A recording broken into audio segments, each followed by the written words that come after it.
নমস্কার বন্ধুরা, কিভাবে সয়াবিন আমি নিরামিষ রান্না করব না, এই সয়াবিনটাকে ভিজিয়ে রেখেছি আধা ঘন্টা। তারপর সেই জল ফেলে দিয়ে গরম জল দিয়ে ধুয়ে পরিষ্কার করে অনেক কয়েকবার ধুইতে হবে। এটাকে ধুয়ে নিয়েছি, কীভাবে রান্না করতে হয় দেখুন আপনারা।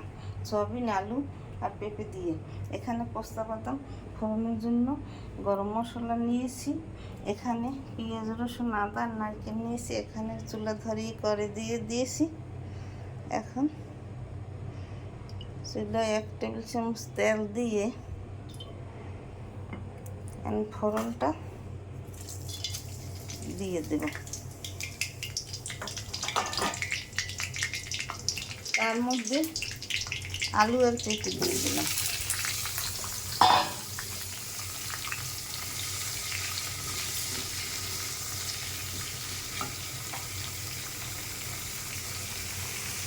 তার মধ্যে একটু হলুদের গুঁড়ি দিয়ে দিলাম, লবণ পরিমাণ মতো দিয়ে দিলাম। এটাকে ভাজতে হবে ভালো করে।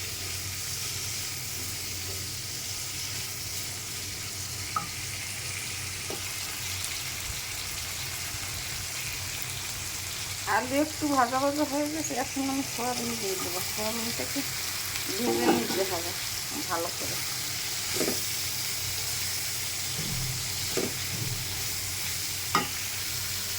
মধ্যে 1 চামচ ঘি দিয়ে দিলাম।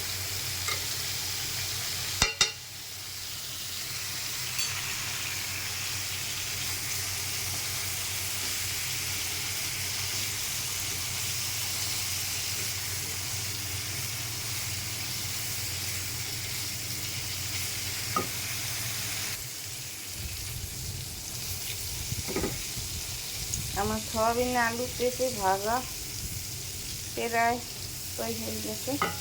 এখন আমি এর মধ্যে পেঁয়াজ রসুন আদা আর নারকেল বাটা দিয়ে দিলাম।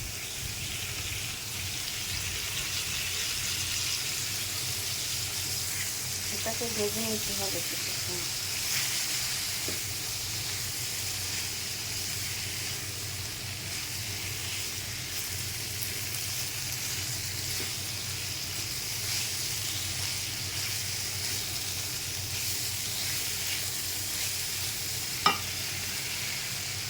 সামান্য আর একটু তেল দিয়ে দিতে হবে।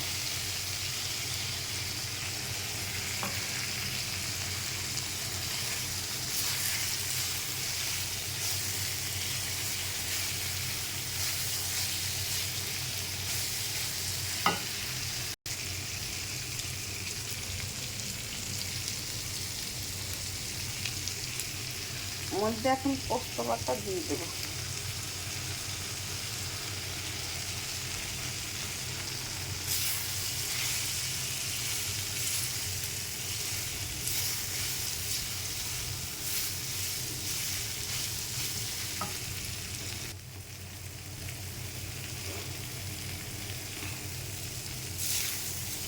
আমার সয়াবিন আলু ভাজা তৈরি হয়ে গেছে। এখন পরিমাণ মতো জল দিয়ে দেব।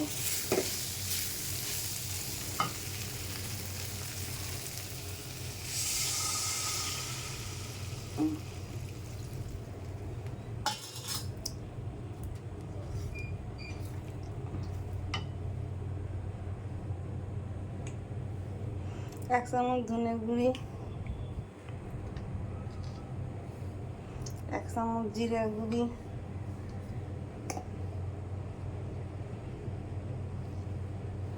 1 চামচ গরম মশলা,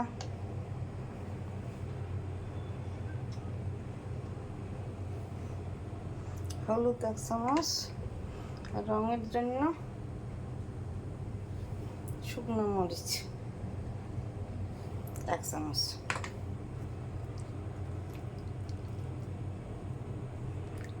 এখন ঢাকনা দিয়ে ঢেকে দেব। লবণ দিয়ে দিছি, লবণ আর দিতে হবে না।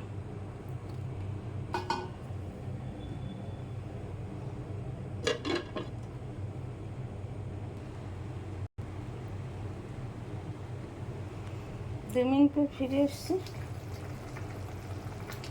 এখন সয়াবিন আলু পেঁপে দিয়ে রান্না প্রায় তৈরি হয়ে গেছে। দেখুন দেখতে কি সুন্দর লাগে।